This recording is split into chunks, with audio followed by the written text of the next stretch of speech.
Cette semaine aux courses débute dans 60, 59, 58, 57, 56, 55, 54, 53, 52, 51, 50, 49, 48, 47, 46, 45, 44, 43, 42, 41, 40, 39, 38, 37, 36, 35, 34, 33, 32, 31, 30, 29, 28, 27, 26, 25, 24, 23, 22, 21, 20, 19, 18, 17, 16, 15, 14, 13, 12, 11, 10, 9, 8, 7, 6, 5, 4,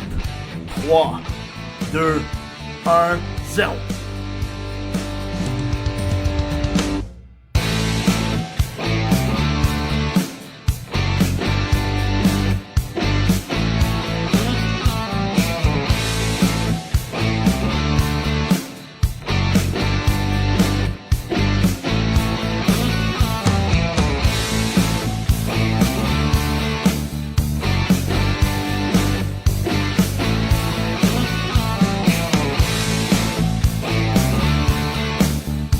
Bonsoir tout le monde, j'espère que vous allez bien. Bienvenue à cette semaine aux courses édition du 12 octobre.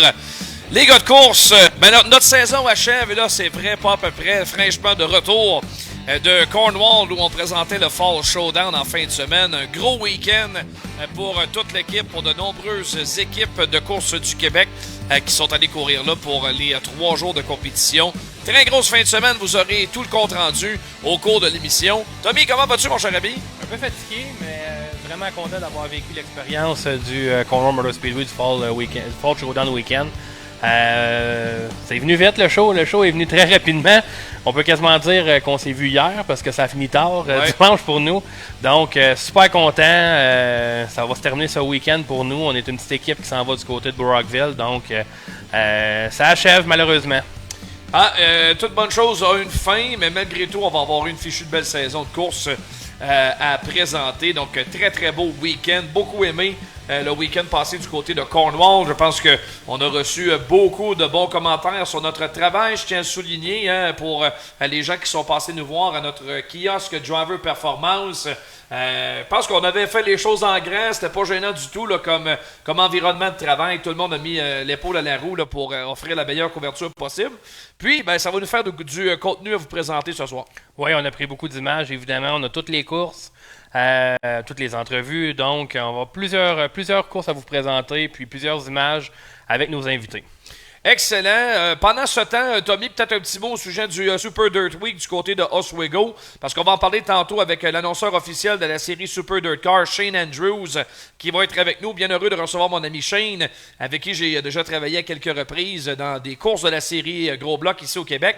Va venir nous parler un petit peu de l'événement à Oswego. Nous, de l'externe, Tommy, évidemment, ce sont les images des conditions de piste qui ont retenu l'attention, les nombreux accidents qu'il y a eu du côté de Oswego. Bref, c'est le même constat qu'on a fait que lors de la première édition où vraiment les conditions de piste avaient été très ordinaires. Je ne sais pas si c'était pire qu'en 2016 ou le fait que maintenant tout le monde fonctionne avec des coils et une suspension différente, mais il me semble que cette saison c'était pire encore au niveau des accidents, pire encore au niveau des abandons. Plusieurs accidents très sérieux. Eric Rudolph, dès la première journée, qui a eu un accident qui a dû se rendre à l'hôpital. On a vu également le Holden Dwyer qui a eu un accident sérieux. Il y a une voiture en Sportsman, le numéro 19, le nom m'échappe, mais c'est tout un accident qu'il y a eu. Il y aurait pu avoir des gens qui se blessent. C'était dangereux. Je pense que Dirt, là, tu en parlais avec Shane Andrews, mais Dirt va vraiment falloir qu'ils revisent leurs choses pour offrir en 2022, du moins, une piste plus convenable parce que je ne suis pas convaincu, oui c'est le Super Dirt Week, mais je ne suis pas convaincu que les équipes vont vraiment vouloir y aller absolument. Oui. On a déjà confirmé que l'édition 2022 sera toujours du côté de Oswego. On semble vraiment viser pour un événement à long terme de ce côté-là, mais beaucoup d'insatisfaction chez les équipes de course, ce qu'on peut comprendre en lisant à travers les branches des différents réseaux sociaux. Un goût très amer, ça a coûté très cher pour la majorité des équipes. Certaines équipes même ont décidé de quitter prématurément pour venir courir à Cornwall au fil du week-end. C'est assez exceptionnel quand tu penses à ça. Quand tu paies le prix pour aller courir une fin de semaine à Oswego, mais que tu es catastrophé dans les conditions de piste et tu décides d'aller courir ailleurs, c'est quand même spécial. Oui, mais j'ai écouté une entrevue justement avec Matt Shepard. Matt Shepard, vous le savez, c'est lui qui est le propre propriétaire de sa voiture et il se disait dans les premiers tours de la finale, je devrais serrer ça. Le propriétaire en lui disait, il faut que je serre ça, je vais perdre plus d'argent à le briser même en gagnant, qu'en ramassant la bourse de dernier. Donc, le pilote a décidé de continuer. Évidemment, il y a des points là-dedans. Shepard a continué, terminé 3e. Mais tous les pilotes là, à qui les gens ont parlé là-bas disaient à quel point c'était difficile, tant au niveau de la mécanique qu'au niveau du pilote, parce qu'il fallait rester concentré. Ouais. Puis je pense que le grand perdant du week-end, c'est Peter Britton, qui faisait peut-être la course de sa vie pour remporter cette course-là. Il avait remporté la course en petit bloc il y a quelques années, mais là, il a eu un contact avec Tyler DePaul, qui d'ailleurs, Britton a fait un post là, un peu virulent envers DePaul, puis il y a plusieurs pilotes de la série qui l'ont partagé. Donc, je pense que c'est vraiment généralisé à quel point DePaul n'est pas aimé là, parmi les pilotes Dirt Car. Absolument. Le succès de Cornwall, les insuccès d'Oswego ont fait jaser dans les puits. Ça retenait l'attention honnêtement dimanche dans les puits du côté de Cornwall. On tient quelque chose maintenant avec cet événement. Beaucoup de pilotes québécois aiment aller à l'extérieur, profiter du Super Dirt Week en vacances pour aller s'amuser et courir aux États-Unis. Mais en même temps, c'est un exercice qui est très coûteux d'aller là-bas en devise américaine. Moi, je suis vraiment curieux de voir ce que les retombées de l'édition du Fall Showdown 2021 vont avoir sur l'an prochain, en ne sachant pas encore vraiment ce qui va arriver là, avec la situation de la frontière, la vaccination, vous le savez. Veut pas, les promoteurs doivent commencer à y réfléchir déjà pour l'an prochain. Oui, puis qu'est-ce qui est le fun ce soir, Anthony, c'est qu'on reçoit Alan Terrien. Et Alan Terrien avec sa famille ont l'habitude d'aller du côté d'Oswego. Et j'en ai parlé justement. Et ça va être intéressant que tu lui en parles, évidemment. Il y a eu beaucoup de succès en fin de semaine du côté du Fall Showdown. L'an prochain, qu'est-ce qu'on vise chez les Terriens? Est-ce que le fait que la piste était catastrophique à Oswego, puis il y a eu beaucoup de succès à Cornwall, quelle décision qu'on prendrait là, si les deux événements avaient lieu en même temps, disons? Chose est sûre, Tommy, nos Québécois, nous autres, on aime ça sortir. Les Ontariens, des fois, c'est pas le cas. Si jamais l'an prochain, on va dire, OK, il va y avoir un système d'alternance. Cornwall une année, l'année suivante, Drummondville, l'autre année, Grand Bay, par exemple. Ben, est-ce que ce serait le même succès si cet événement-là avait lieu du côté québécois, ou bien ce serait mieux de rester en Ontario? De toute façon, on le sait que nos pilotes vont y aller et au moins les Ontariens pourront y participer. Pensez-y bien, ça. Moi, ma peur, c'est justement les Ontariens n'ont pas l'habitude de venir en grand nombre au Québec, comme tu as dit. Et surtout, si les frontières sont ouvertes, c'est tellement difficile de traverser maintenant pour plusieurs pilotes, là, traverser, venir au Canada, courir. Les gars, ils n'aiment pas ça, passer les lignes, justement. Ouais. Et je ne sais pas à quel point ça pourrait être bien. Évidemment, si on a juste un peloton canadien, on l'a vu là, à quelques Américains près, là, puisqu'ils vivent sur la réserve d'Aquasasne, ou même il n'y aura plus des Américains qui peuvent venir. Les autres, ils ont le droit de venir là, présentement. Exact. Mais on aurait eu quand même un bon show. Là. On avait 102 sportsmen du côté d'Oswego, puis on avait 66 à Cornwall. C'est pour vous dire le bassin de pilotes sportsmen dans le nord-est, et c'est pas tout le monde qui était là. Mm-hmm. Donc, c'est sûr qu'au Québec, si on le fait au Québec, on a déjà un fort bassin de sportsmen. Ajoutons cela à les autres pilotes qui pourraient s'ajouter. Je pense qu'on serait en mesure de faire un show. Est-ce que ça serait aussi gros que le Fall Showdown? J'en doute, mais ça serait assez gros pour qu'il y ait des spectateurs qui veulent le voir, par contre. Oui, je pense que oui. Maintenant, ça, ce sera une histoire à suivre. On peut vous dire que les promoteurs, que ce soit du côté québécois, du côté ontarien, prévoient se rencontrer très prochainement pour discuter de projets futurs.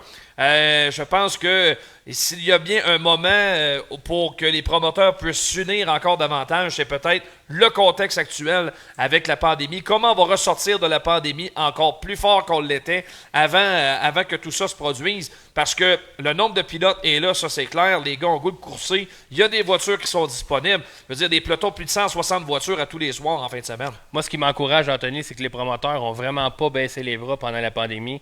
On arrive avec des nouvelles idées. Yann Bussière, qui avait son gros show de fin d'année, malheureusement, n'a pas pu avoir lieu. Ouais. mais on arrive avec plein d'idées du côté des promoteurs. Les équipes sont là. Je pense que malgré tout, oui, la pandémie a été dommageable pour plusieurs choses, dont les spectateurs, parce que c'est plus dur d'aller les chercher, mais malgré tout, le sport est quand même en santé.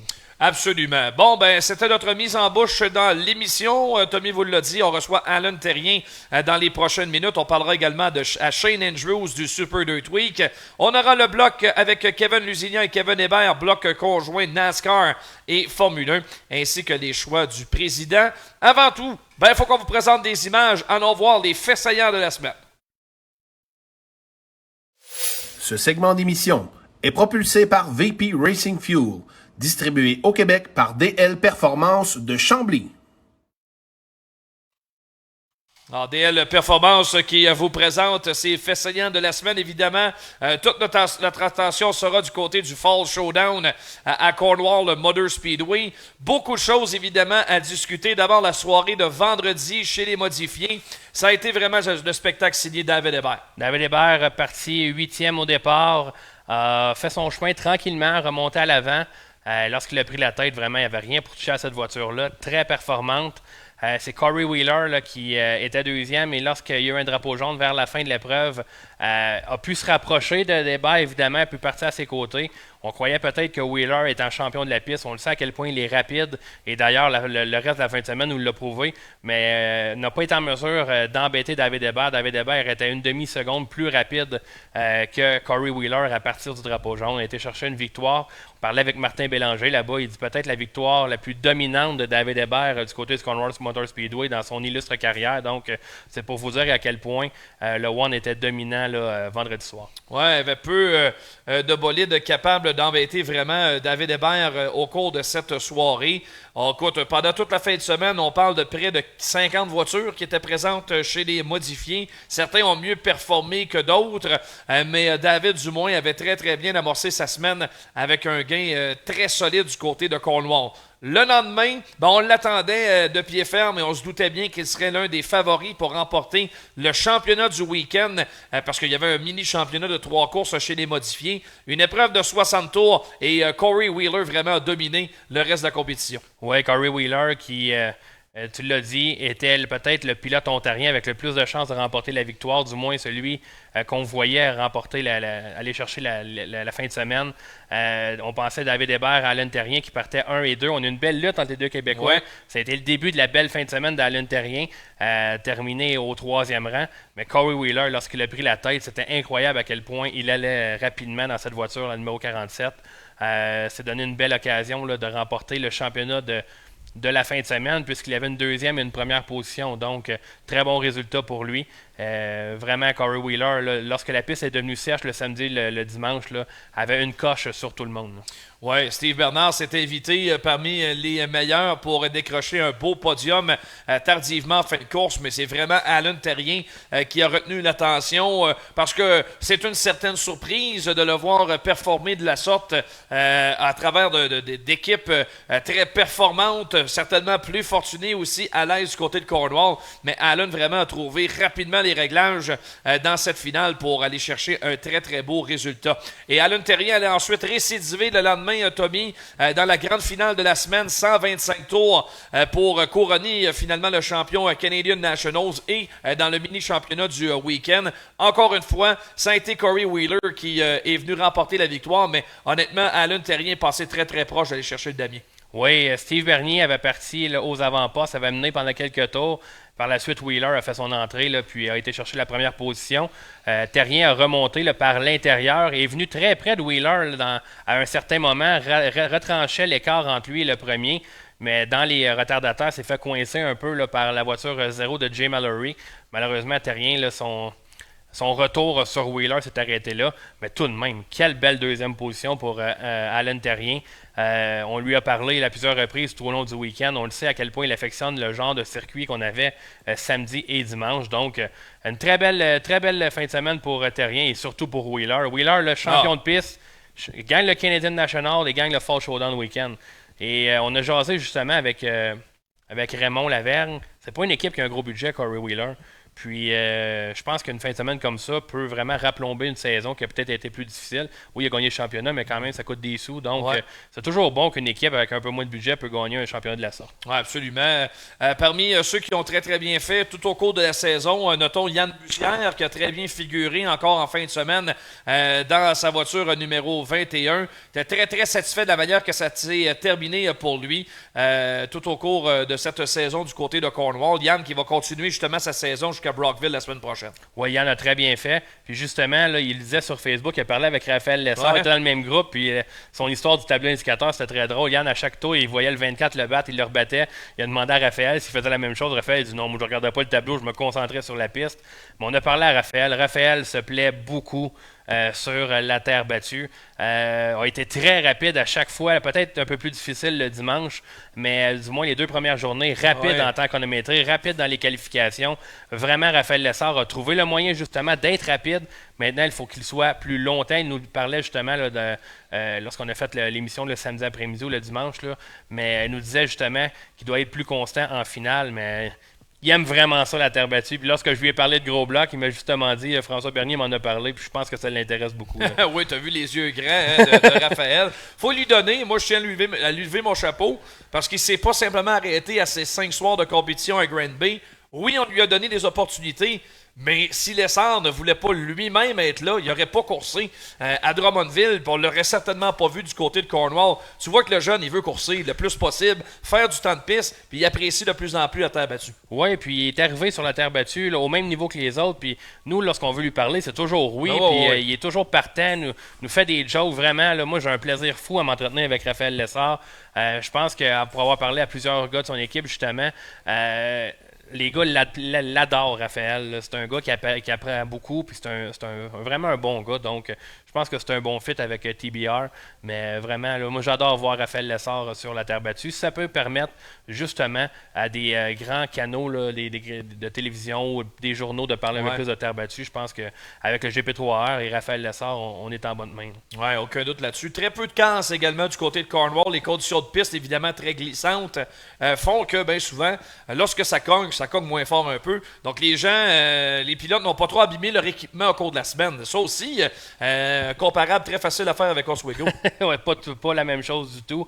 Oui, on a eu quelques accidents. Là, on va en parler tout à l'heure en Sportsman. Mais en modifié, là, oui, ça a touché. On pense d'ailleurs à Raphaël Lessard avec Steve Bernard.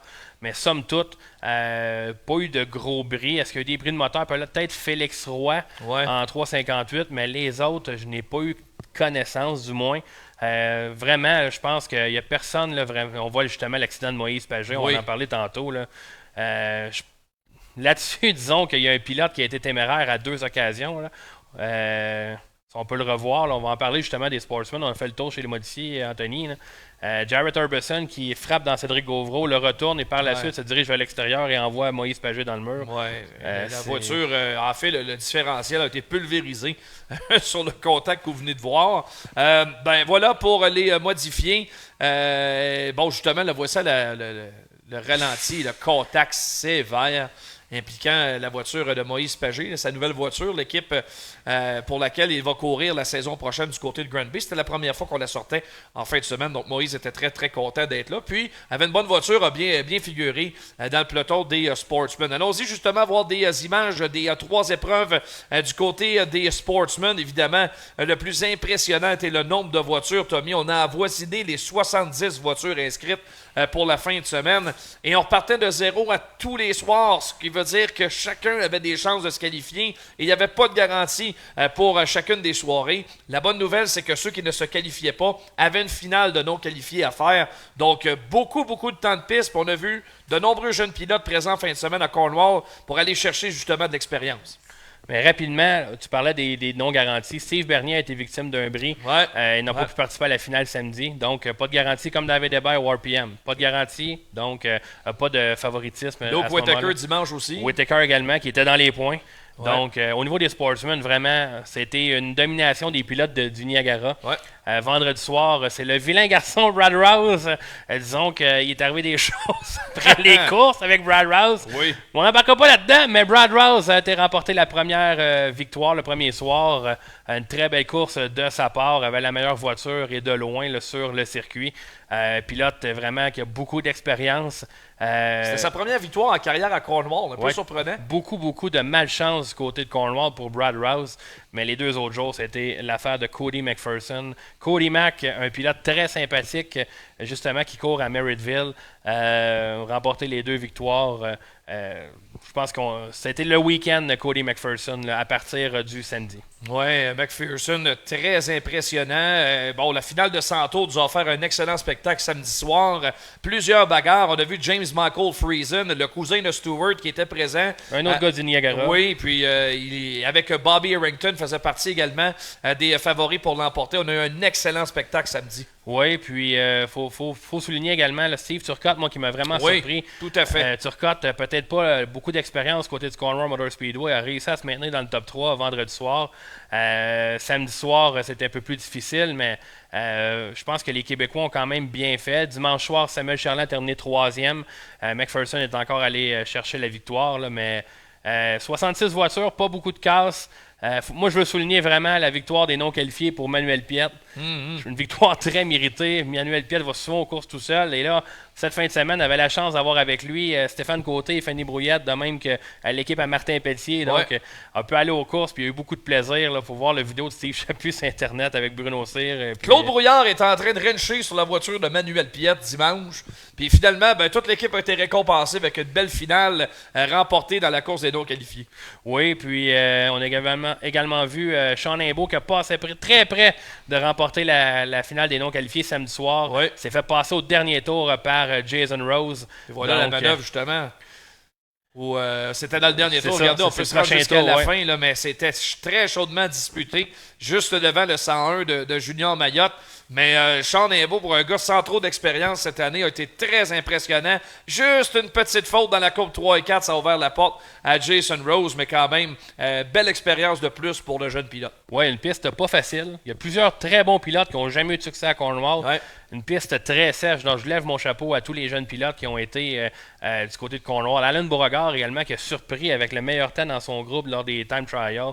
Il y a eu plusieurs surprises tout au long du week-end. Moi, je veux lever mon chapeau à toutes les équipes québécoises qui étaient là-bas. Il y avait également quelques autres catégories au programme mettant en vedette plusieurs pilotes québécois. Les Lightning Sprint faisaient les frais de 2 finales au cours du week-end.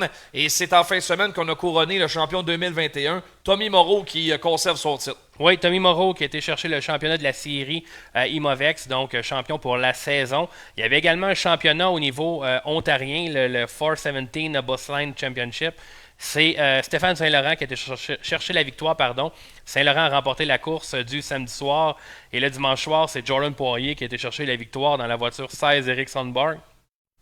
Et au niveau des recrues, on a couronné 2 recrues. Donc en 2020, c'est Jean-Christophe Bolduc, pilote très rapide, qui a terminé 2e d'ailleurs dimanche dans la voiture numéro 1. Et en 2021, c'est Jordan Roy dans la voiture numéro 4, blanche, que l'on voit justement à l'écran. Oui, impressionnant. Jordan Poirier a essayé toutes sortes de voitures au cours du week-end. Il est rapide dans tout ce qu'il entreprend. Et idéalement, les Lightning Sprint, là, il le fait pour s'amuser puis avoir du temps de piste, mais Jordan est à un autre niveau. Là, à chaque fois qu'il est sur la piste. Mais il n'était même pas supposé de courir. Non, c'est ça. Maintenant, lui, il veut courir à tremplin en sprint car. C'est tout à fait normal. Oui, puis dimanche soir, on a eu une surprise également. On a vu les débuts de Kevin Boucher-Carrier en Lightning Sprint. Évidemment, dans le trafic, c'est pas la même game. C'est avec les wings, ça change complètement la dynamique du véhicule. Mais tout de même, lorsqu'il était seul sur la piste, c'était très rapide. Je pense que ça prendrait pas beaucoup de temps avec Kevin Boucher-Carrier puisse se battre pour la victoire s'il fait le saut chez les Lightning Sprint. Parce que présentement, on est ouvert à toute proposition du côté de l'équipe à Kevin Boucher-Carrier. Oui, tout est une question de financement. Dans le cas de Kevin Boucher-Carrier, un excellent pilote, très talentueux, mais qui avait forcément fait le tour du jardin chez les Mud Light. Tout l'équipement est vendu d'ailleurs. La voiture a été vendue tout récemment. Donc on verra maintenant les projets futurs du jeune pilote Boucher-Carrier. Mais du moins, une belle occasion pour lui de poursuivre son apprentissage, de goûter un Lightning Sprint en fin de semaine du côté de Cornwall. D'ailleurs, les Mud Light étaient présents également pour une épreuve en fin de semaine? Oui, 2 épreuves chez les Mud Light. Le premier soir, c'est les Ontariens qui ont eu le dessus. Évidemment, celui qu'on connaît bien au Québec, Jeff May, qui a été chercher la première victoire. Et j'ai eu Steve Comeau en entrevue. Justement, je le taquinais un peu samedi. Je lui disais, les Ontariens, ils vous ont fait la barbe, là, pour voir que les Québécois reviennent. Il dit, oui, inquiète-toi pas. Et comme de fait, c'est lui qui a remporté la course. Il était très content, Steve Como, un sympathique gaillard là, qui est président de la série Mud Light. On le salue d'ailleurs, on a eu beaucoup de plaisir avec lui. Mais une très belle victoire lors du deuxième soir. Il était excessivement content. Ça finit très bien une saison pour eux. Donc, Jeff May et Steve Como qui remportent la victoire en Mud Light. On a vu également les Street Stock à l'œuvre lors de la journée de dimanche. Plus de 20 voitures étaient sur place. Toujours une catégorie populaire. Il y avait des pilotes un peu partout, plusieurs pilotes québécois, des pilotes qu'on a l'habitude de voir à Saint-Guillaume notamment, qui ont fait le voyage du côté de Cornwall. Mais et Anthony, voici un peu les images. Anthony, on nous a dit qu'il y avait un pilote qui venait de Baie-des-Chaleurs. Oui. 14 heures de route. Ça, c'est en Gaspésie. Ça, c'est... un certain Saint-Onge. Malheureusement, j'ai pas son nom devant moi, mais faut le faire quand même. C'est pas à porte. Vraiment pas à porte. Puis au niveau de la course, justement, c'est Todd Raby qui a été chercher la victoire. Todd Raby qui est un régulier du côté de Broyville Ontario Speedway qui a été remporté la course. Street Stock, moi, je pense que ça me fait toujours sourire parce que j'adore voir ces voitures-là. Il y avait une voiture avec un squelette dans la vitre, il y avait un station wagon, il y avait en tout cas... ben intéressant. On avait les vintage également, 2 finales en fin de semaine. Pour les nostalgiques de la course, c'est toujours sympathique à voir. Oui, on avait les vintage qui étaient là 2 jours. Il y a Randy Goddard et Josh Powers qui ont remporté dans la grosse catégorie. Et dans la catégorie 50-60, c'est Pete Stapper dans la voiture jaune que l'on voit à l'avant qui a remporté sa catégorie. Voilà donc On avait également les Pro Stock. Oui, comment les oublier? Effectivement, les Pro Stock étaient sur place. Et Jocelyn Roy nous en parlait récemment. Il avait hâte de gagner sa première course de la saison, mais ça a été chose faite à sa dernière sortie de l'année. Oui, de remporter sa première victoire du côté de Cornwall. Beaucoup de succès là, en carrière à Cornwall, Jocelyn Roy. Ouais. Une très belle course pour les Pro Stock a été chercher ça. Donc, on salue également en passant le Bruno Cyr et Steve Chaput qui, dès notre arrivée, eux, ne coursaient pas le vendredi et ça paraissait. Oui. Le party était pogné à 2h dans l'après-midi. Les gars, ils ont bien du fun. Messieurs Chaput et Cyr faisaient les agents de sécurité à l'entrée des puits. En arrivant, Steve Chaput, il me dit « J'ai déjà appelé ma blonde, on va manquer de bière. » Bon. Va m'en chercher. Salut mon chapeau, j'espère que tu vas bien. Ça fait le tour du Fall Showdown. Et tu auras... oui, il y avait également les mini-stocks qui étaient présents. C'était vendredi soir que ça se passait pour ce qui est des mini-stocks. Oui, vendredi soir, Alexis Charbonneau est allé chercher la victoire. Le premier a vraiment brisé dans les derniers tours et Charbonneau avait tombé un peu plus loin et avait réussi à se rapprocher, a été chercher la victoire, champion de la saison, remporte la dernière course de la saison là-bas. Donc, saison de rêve du côté de Cornwall pour Alexis Charbonneau. Très, très belle saison, effectivement. Ça complète pour notre petit résumé du côté de Cornwall. Tu voulais également, Tommy, nous parler du Super Dirt Week et de l'épreuve du côté de Brewerton. En fait, ça a été le spectacle Matt Williamson tout au cours de la semaine. Il a non seulement gagné l'épreuve du dimanche en gros bloc, mais il a aussi passé la gratte dans les courses satellites de la semaine. Bon, je voulais t'en parler un peu plus tard, mais on va le faire tout de suite. Oui, allons-y tout de suite. On terminera avec les choix du président plus tard, mais peut-être un petit mot au sujet de Matt Williamson. Oui, Matt Williamson, vraiment toute une semaine. Il a gagné presque 124 000 au courant de la semaine. A été, dans le fond, il a remporté Fulton. Il a remporté Brewerton en gros bloc. Il a gagné Wheatsport en petit bloc. Il a gagné Brewerton en petit bloc. Il a fini deuxième du côté de Oswego en petit bloc. Il a gagné en gros bloc. Pas pire semaine, pas pire. C'est incroyable. C'est quasiment la perfection. C'est fou. Ah, c'est complètement fou. Là-dessus, il y a eu de l'argent également pour les qualifications. Vraiment... Je pense qu'il a trouvé son air d'aller à la fin de la saison lorsque ça comptait vraiment. Ouais. Et vraiment, il faut le dire également, Larry White a mené à Brewerton pendant plusieurs tours à briser. Et c'était Ronnie Davis, de third, qui est tombé premier justement dans les derniers tours. C'est l'expérience de Matt Williamson qui a payé. Est venu dépasser Ronnie Davis. Ça, c'est justement au drapeau blanc. Donc, très belle victoire de Matt Williamson. Quelle semaine encore une fois. Il le fait avec 2 équipes différentes aussi. Là, ça rajoute à l'exploit. La voiture numéro 6 en 358, une voiture qu'on a déjà vue ici chez nous. Et évidemment, dans la voiture Bosch 2 Chevrolet en gros bloc. Il y a 2 voitures numéro 6 en plus. Il y a sa propre voiture, puis il conduit une voiture également pour, j'oublie son nom malheureusement, mais c'est un pilote de Ransomville. Ah ouais. Donc, on voit d'ailleurs, regardez, là, qu'est-ce qu'il a gagné cette C'est incroyable. Toute une récolte. C'est incroyable. 125 364. Il n'y a rien de trop beau.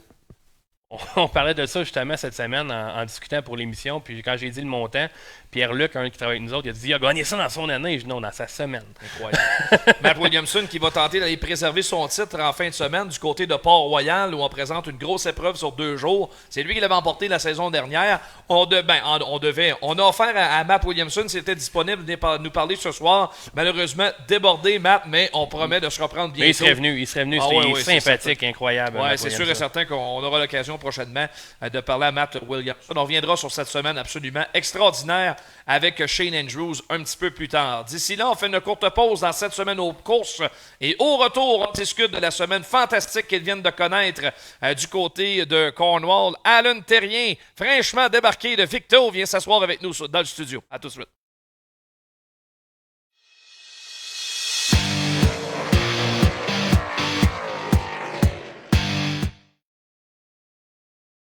En direct de chez Lucier Chevrolet à Saint-Hyacinthe, nous avions envie de vous partager les coups de cœur de l'équipe sur la toute nouvelle Bolt 2022.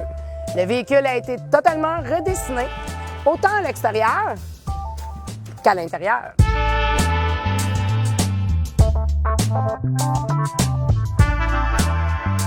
Passez nous voir en concession afin de continuer à la découvrir.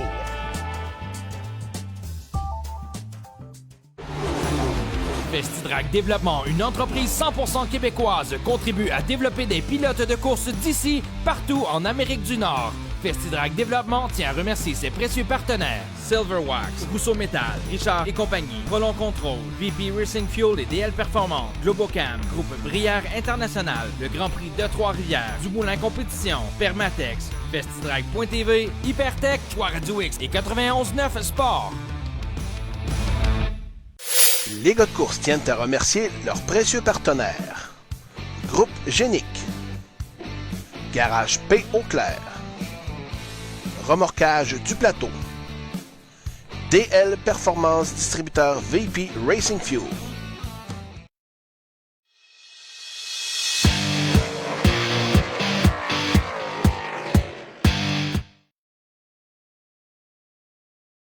Fin de semaine, il vient de connaître du côté de Cornwall Motor Speedway. Alan Terrien, comment ça va? Ça va super bien. Content de te recevoir, cher ami. T'as réussi le temps avec les enfants à trouver du temps pour monter nous voir à Saint-Hyacinthe. Bien content de te voir. Ma blonde, elle m'a laissé sortir. Elle a dit, vas-y, ça arrive pas souvent des bonnes performances comme ça. Fait qu'elle a dit, vas-y. Après ça, c'est fini, par exemple. On s'occupe de maman et des enfants. C'est puis bon, du hockey, puis toute sa patente-là. Ben, ça donne bien parce qu'il y a quelques semaines, conflit d'horaire, je voulais vous inviter, toi et ton frère, venez faire un tour. Là, ça vous a donné pas. Ouais. Et là, finalement, c'est parfait parce que ça vient couronner ta saison puis ta fin de semaine est absolument incroyable. Est-ce que c'est quelque chose que ça t'as anticipé en fin de semaine de te déplacer là-bas puis de connaître un succès comme celui-là? Zéro. Pour vrai, on s'en allait là. Notre objectif, c'était de qualifier. C'était le seul objectif qu'on avait parce que les dernières années qu'on est allé à Cornwall, on ne qualifiait pas. Puis il n'y avait pas 50 chars dans le pit. Il y en avait 35, 36. Il y en avait 4, 5, 6 qui restaient dans le pit. Puis les 2, 39 restaient dans le pit souvent. Les 2, 3 dernières années, ça allait pas bien. Fait qu'on s'était dit, on qualifie. Puis les veillées vont être faites une après l'autre. Ça va être parfait. Puis là, finalement, on est allé pour mieux que ça. Puis là, on va vous présenter des images. Là. Cette voiture-là était soudée à terre à l'intérieur. C'était exceptionnel de te voir aller.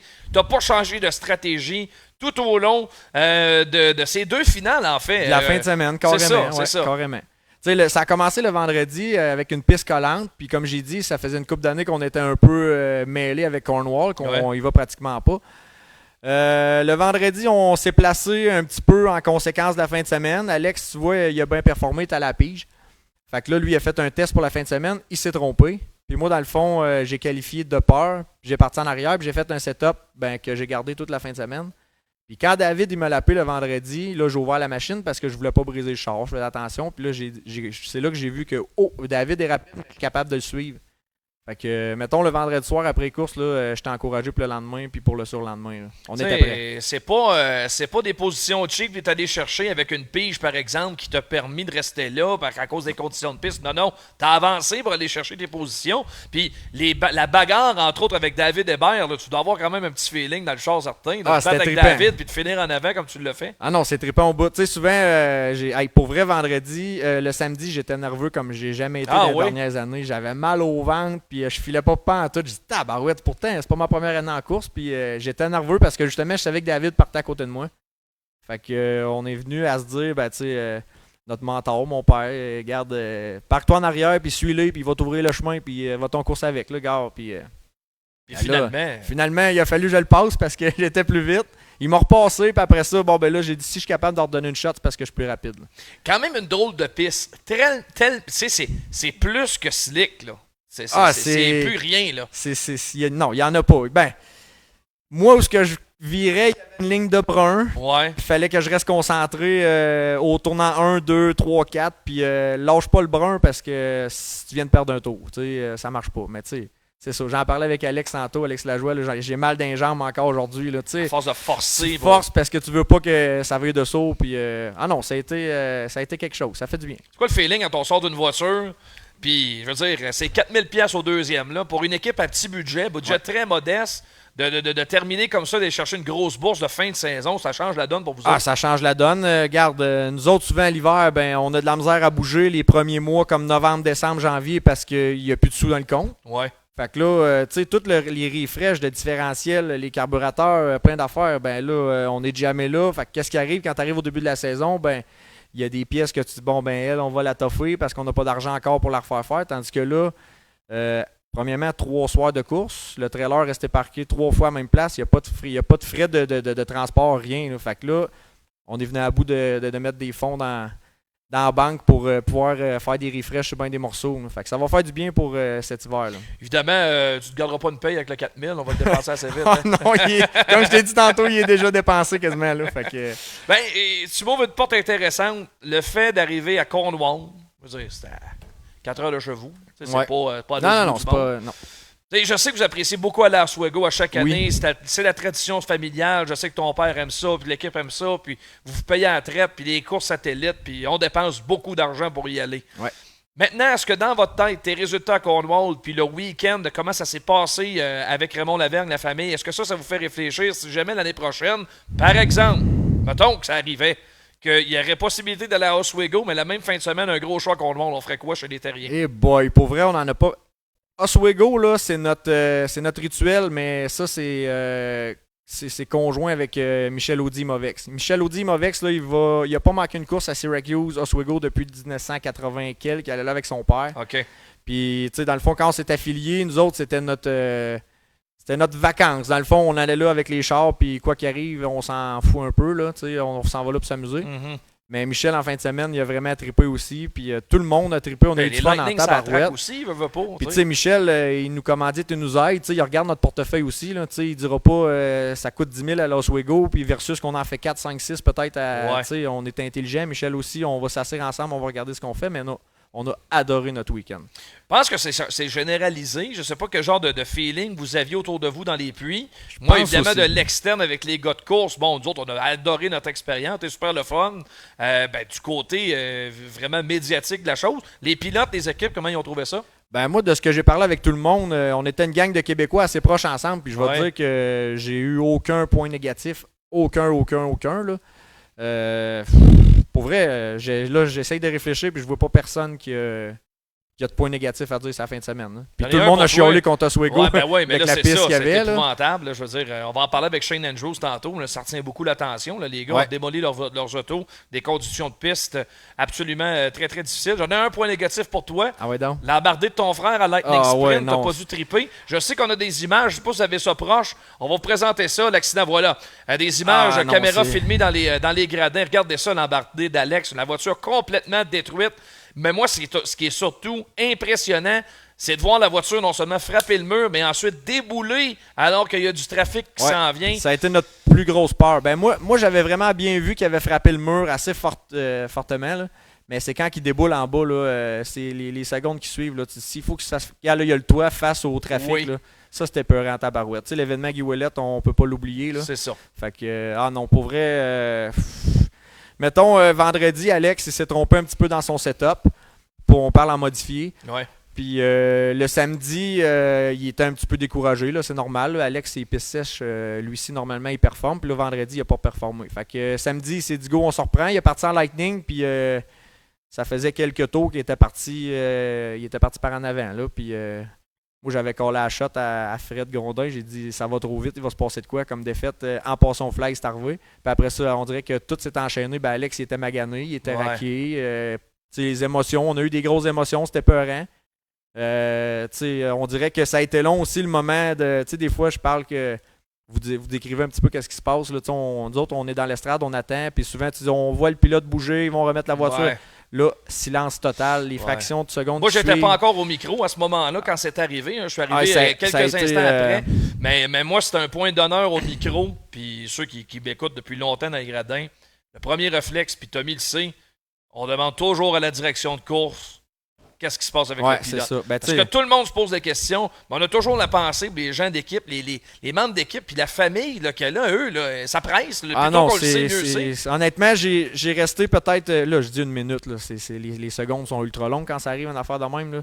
Puis j'ai eu le temps, mon père a eu le temps de se rendre sur les lieux pour que moi, je décide d'aller sur les lieux avant que, tu sais, là, l'estrade, personne parle, le commentateur parle pas, il n'y a pas d'applaudissements, il n'y a rien. Là, tu fais comme là, c'est quoi qui se passe? Là? Donnez-nous quelque chose. Là. Ouais. Mais tu sais, tout ça pour dire qu'après ça, là, tu sais, le soir, il partait pour sa consolation tout de suite après. Non, les émotions, pour vrai, c'est rough. Tu sais, t'as tout le temps peur. Il a fait une commotion à Saint-Marcel quand il a déjà flippé en wingless. Mm-hmm. Fait que tu sais, tu dis crime, c'est là que tu dis le pire peut arriver. Là, tu le sais pas, là, mais... Tu sais, gars, Rudolph, un accident bien banal. Ben non, pas banal, il en a pris une bonne, là, mais... Tu sais, tombé commotion après, on le sait pas. Tu sais, c'était peurant, là. Fait que ça a été des émotions, puis c'est ça, je pense, qui a fait qu'Alex n'a pas performé samedi puis dimanche. T'as des nouvelles, mais est-ce qu'il se sent? Parce que la dernière fois qu'on l'a vu, il se sentait relativement bien. Il a fait ses courses comme prévu, mais t'es un peu pogné du dos, là, avec ça. Matin, il est allé chez notre ostéopathe familiale, puis... elle l'a replacé, mais elle aime pas. Il y a quelque chose qu'elle aime pas. Demain matin, Alex, il y a des radios à suivre là, pour son dos. Fait que... à suivre. Parce que ça cogne plus dur, hein? Dans une voiture de type sprint car, qu'on le veuille ou non, t'as pas besoin d'une grosse embardée pour te faire mal. Il l'a dit, il dit, ça cogne des mains, d'un coude, d'un côte. Il dit, tout est sec. Là, dans le dos, là, tu sens tous les impacts, versus quand en modifié, des fois, ça roule plus que... Il dit, tous les coups que ça tombe à terre, il dit, tu le sais. Il dit, tu le sens. T'as jamais eu le goût de t'asseoir là-dedans dans un Lightning Sprint? J'en ai conduit. Ouais. Michel me l'a offert. Ben, avant, on a fait l'entrevue avec Tommy, justement, avant de commencer la course. Puis on jasait qu'Alex était téméraire. Puis le soir, on a jasé de ça. Je l'avais collé à la shot. Gars, Alex, il est plus téméraire que moi. Puis cette fille, il a flippé le sprint. Mais c'est ça. J'ai aimé ça dans les grosses années de Mathieu Bourgoin en Lightning Sprint. Ouais. J'ai coursé un petit peu avec Mathieu. Puis je suis pas assez téméraire. J'aime ça, j'adore ça, mais je suis pas assez téméraire pour dire que... Est-ce que le fait d'être papa, ça change la donne pour toi? Tu sais, je veux dire, tu as 2 enfants, puis... Tommy m'a posé la même question, puis non, pour vrai, non. En Lightning, oui. Mettons, aujourd'hui, avec des enfants, c'est sûr que je dis non. C'est sûr que je dis non. Tu veux pas... Alex, en fin de semaine, là, justement, encore, là, il a comme remis un papier par-dessus en disant non, c'est confirmé, on oublie ça, c'est sûr que par rapport à mes enfants, là, je voudrais pas que... On est à peu près du même âge, mais t'es papa depuis bien plus longtemps que moi. Moi, je vais l'être bientôt. Là. Ouais. Puis, veux pas, la philosophie de vie, elle change. Parce que là, tu dis, bonhomme, c'est bien beau, mais faut que tu restes en vie. C'est le premier réflexe que t'as. Là, la personne a besoin de toi. Comme j'ai dit à Tommy, mettons, en modifié, là, quand je mets mon casque ou quand on part, là, tu dis pas, faut que tu reviennes en vie. Là, tu courses pour courser, puis tu vas là pour gagner, mais il y a des, les Lightning puis les Sprint Cars, c'est plus dangereux qu'un modifié en partant. Là. Regarde, on entend des blessures souvent, puis... mais tu sais, Alex, avec Michel Audy, il parle déjà pour l'année prochaine. Puis, il aime ça pareil. Il aime ça, puis il est bon là-dedans. Puis c'est ça. Le goût de gagner, il y a une occasion. Il est téméraire. Tu sais, gars, en fin de semaine, on aurait pu réparer, il aurait rembarqué Alex. Tu sais, c'est ça. Moi, je suis plus frileux un petit peu. Mais là, il est rendu à business. D'ailleurs, tu portes sa casquette, là, AT mécanique à Victo. Ça a l'air super bien allé. Alex, qui est vraiment le propriétaire du garage, sa conjointe Audrey est maintenant l'employé permanent du garage. La business va bien pour Alex. Oui, ben c'est comme n'importe qui commence une business. C'était peurant au début de savoir si ça va marcher. Puis la broue dans le toupette la première semaine, ça n'arrête pas. Là. Il est loadé. Tu sais, le cercle des courses à Victoriaville. Puis tu sais, c'est... Alex il est loadé au bout. Fait que c'est tant mieux, puis c'est bien parti. Puis il y a une passion vraiment pour les amortisseurs aussi. C'est un maniaque fini. Ouais, ben en fin de semaine, justement, il y a gros du monde qui disent qu'est-ce que vous faites pour rouler en bas, puis sur le slick, pourquoi vous êtes performant. Ben Alex, il parle avec les gars de Fox ben gros. Puis tu sais, souvent au Québec, entre Québécois, on n'aime pas ça dire nos trucs un et l'autre, on est plus secret. Fait que Alex, il fait la même affaire, il parle directement avec le gars de Fox. Puis là, on a trouvé des ajustements qu'on a essayé en fin de semaine. Puis Je peux pas dire que j'ai pas aimé. Là. Vous allez garder ça en note pour la saison prochaine. Comment tu vois ton avenir dans les courses à Alan maintenant? Tu prends un peu d'âge, mais tu es encore dans la fleur de l'âge pour être pilote de course. Ouais. Le budget est toujours restreint, puis c'est un constant recommencement tous les ans. Honnêtement, être millionnaire, je courserais vendredi, samedi, dimanche. Là. Comme j'ai dit, Cornwall en auto, ça se fait bien. C'est le fait de transporter la rig aux courses qui est tough, puis il y a juste moi qui conduis. Je comprends.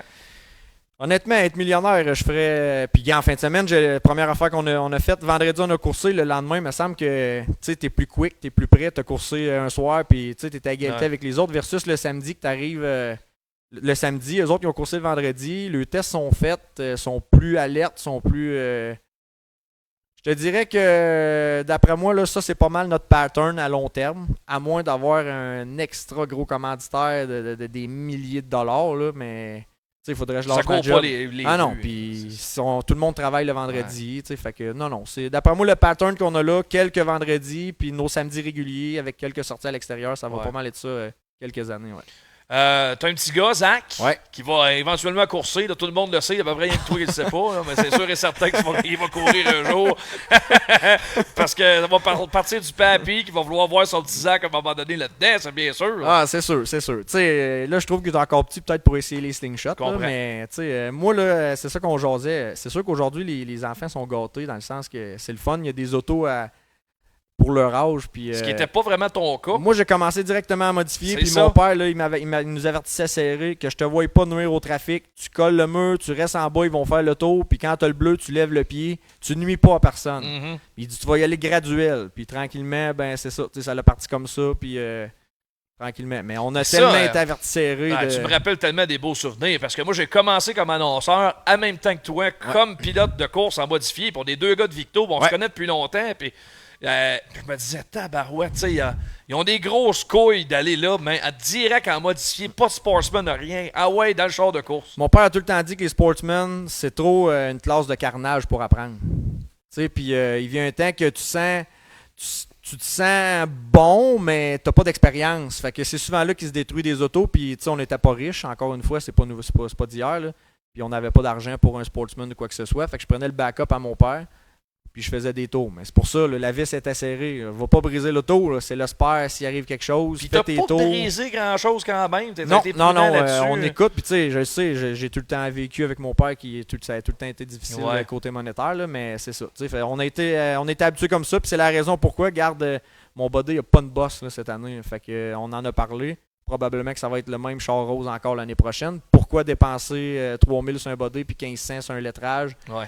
Fait que probablement que c'est ça. Là, on a été élevé comme ça, puis c'est encore comme ça aujourd'hui. On fait attention à nos affaires. Tu as bien réussi le design de la voiture. Le rose, ça fait quelques années qu'on achète avec ça. 1991, hein, c'est les débuts à ton père, ça. Ouais. C'est pour ça que tu as sorti une voiture vraiment d'époque. Pour ses 30 ans, je trouve qu'on remerciera jamais assez mon père pour tout ce qu'il nous a donné. Puis, fait que c'est ça, c'est grâce à lui tout le temps. En fin de semaine, là, on était vraiment stressés. C'est niaiseux, mais je suis pas un top-runner à tous les soirs. Mais en fin de semaine, j'étais nerveux en voyant que je partais d'un premier. Puis que, tu veux bien performer, il y a une fierté. Ouais, c'est ça. Puis on le sait qu'on est capable, puis lui, il sait qu'on est capable. Fait que souvent, il nous tranquillise. Puis calmez-vous, ça va bien aller. Faites ça.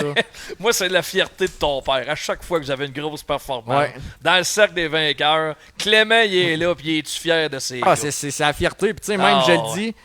Je me souviens très bien quand on inverse les rôles quand c'est moi qui étais dans l'estrade puis que mon père performait, il se promenait dans les leaders. Là.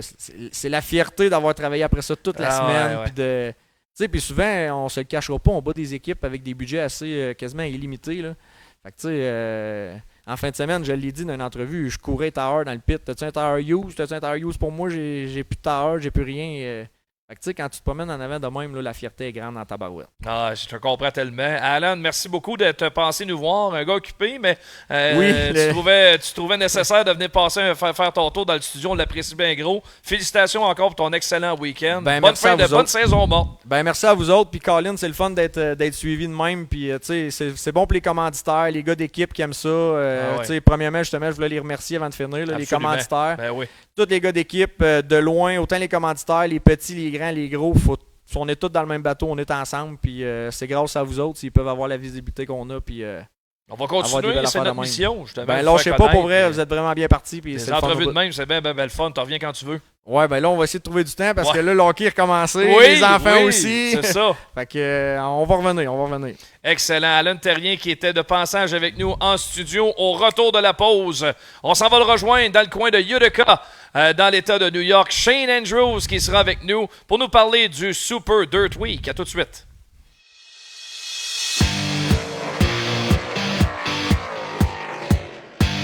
Partir une entreprise, c'est négocier avec l'inconnu. T'accumules les années de travail et t'en viens à apprivoiser le métier. Et un jour, tous tes efforts sont récompensés. Robert Bernard, c'est 70 ans à votre service pour que vous preniez la route en sécurité, en tout temps. C'est 17 succursales, 400 employés qui s'occupent de vous partout en province. Robert Bernard, une entreprise locale, maintenant leader au Québec. Festidrag.tv, votre émission de sport motorisé tous les lundis 20h à Télémac et sur la page Facebook de Festidrag. Festidrag.tv, c'est un road trip nord-américain de sport motorisé.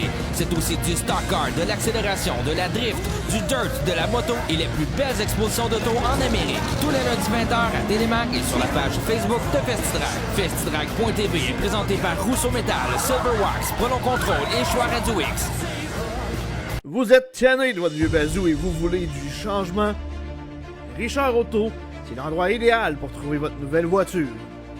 Que ce soit pour une première, deuxième ou troisième chance au crédit et plus, tout le monde est accepté chez Richard Auto. En personne au 625A Boulevard Lemire à Drummondville ou sur internet au richardauto.ca. Richard Auto, l'endroit idéal pour trouver votre voiture de rêve. Driver Academy, l'expérience d'une vie. Viens prendre le volant d'une vraie voiture de course sur terre battue. Vitesse, dérapage, adrénaline, tout est au rendez-vous pour te faire vivre une journée mémorable. Forfait de 30 et 50 tours de disponible, ainsi que la possibilité de former des groupes corporatifs. Nous avons également la formation pour apprentis à l'Autodrome Grand Bay. Tous les détails sur driveracademy.com.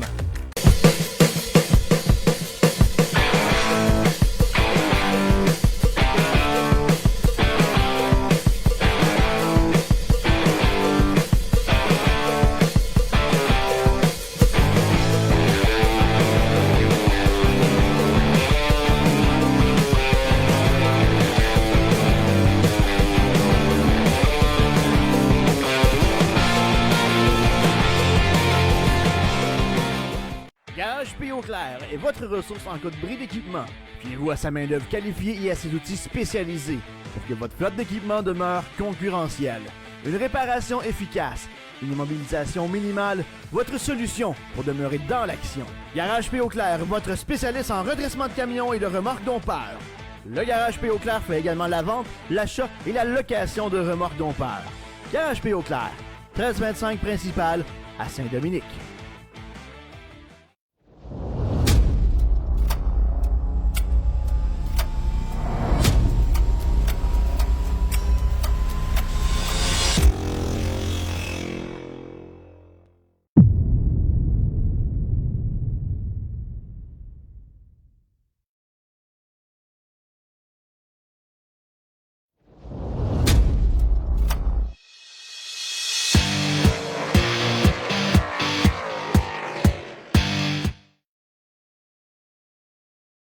On est de retour à cette semaine aux courses. On vous a beaucoup parlé depuis le début de l'émission de ce qui s'est passé à Cornwall Motor Speedway pour le Fall Showdown.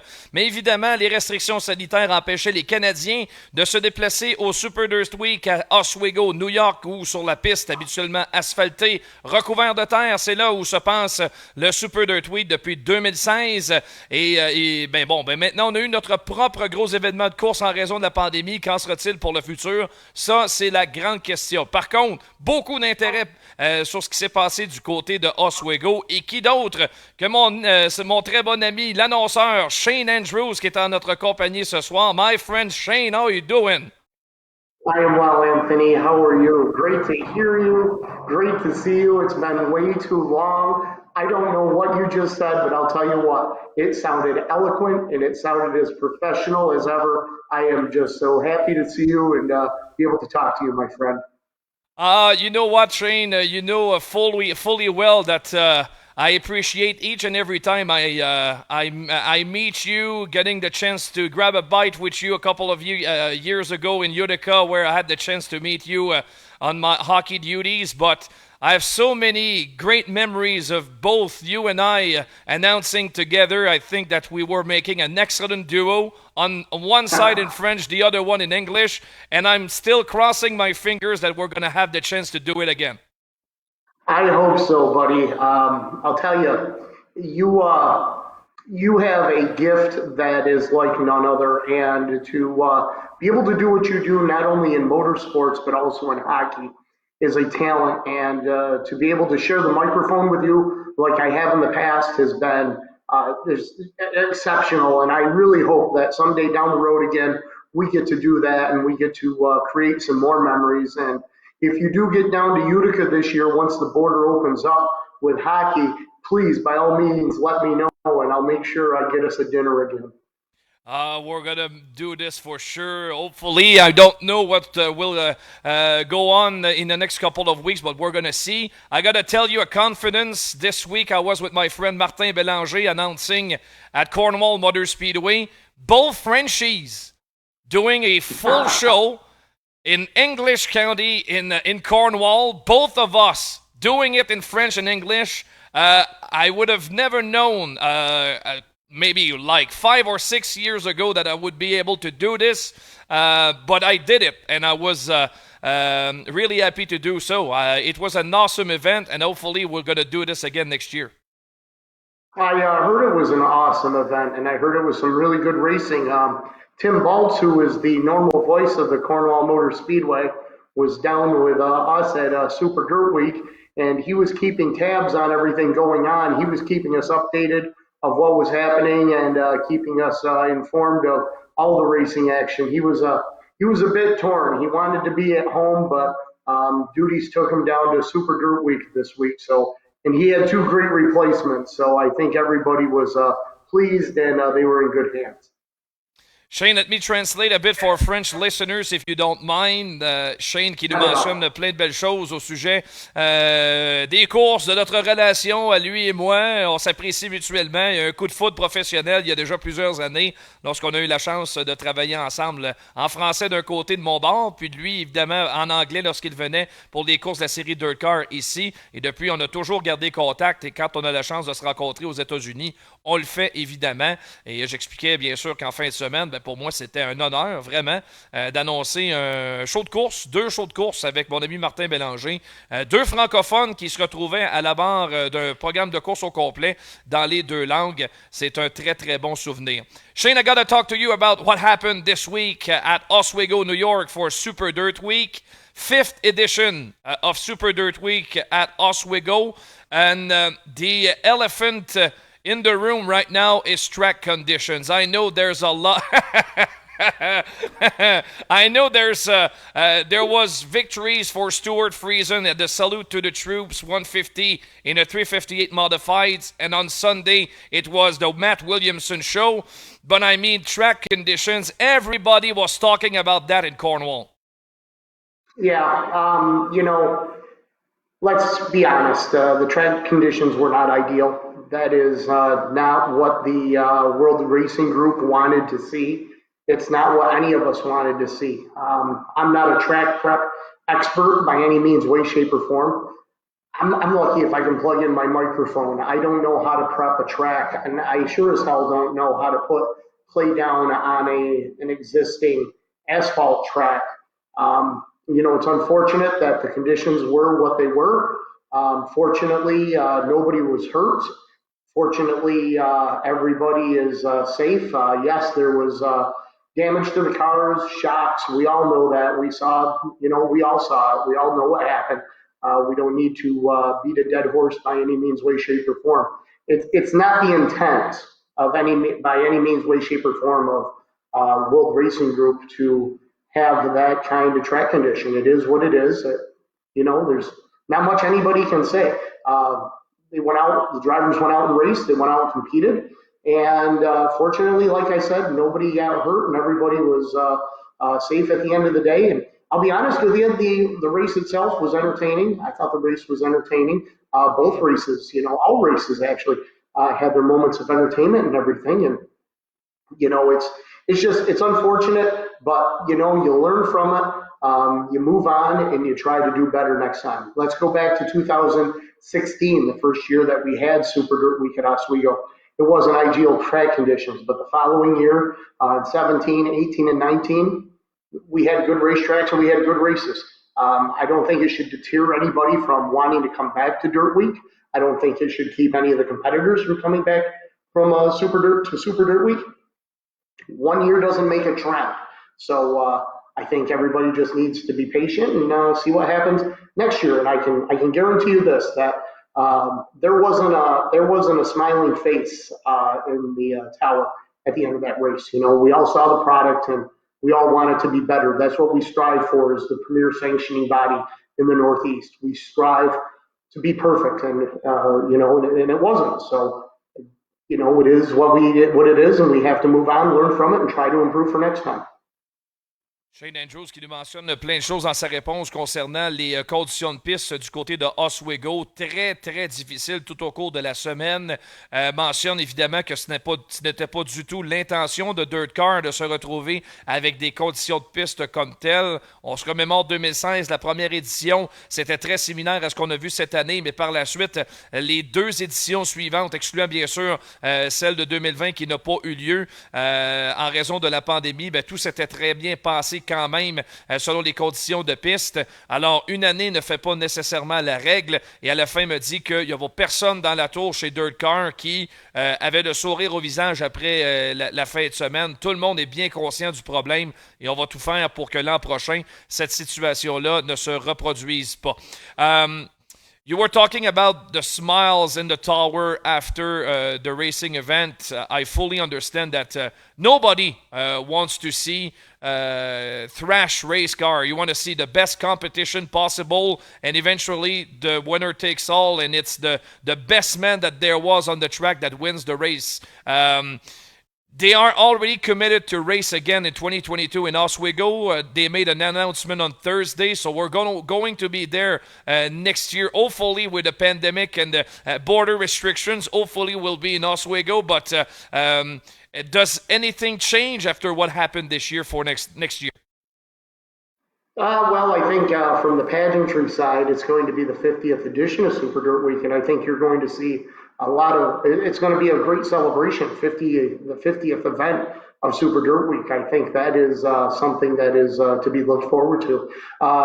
As far as speaking of the track conditions or anything, like I said, I'm not a track prep guy. I don't know what they're going to do different. I don't put the clay down. I don't know. But like I said, we weren't smiling at the end of that event. As an organization, it was, we want the best. We want the best for everybody, and you learn from it. You plan. You try to work things out, and I can guarantee you, the people at World Racing Group are already working on making it better for next year. One thing is for sure, Shane, there's not many other solutions than racing at Oswego if you want to make a great show with a lot of spectators in the stands. I mean, in central New York, there's no other facility than Oswego right now that can hold that kind of event.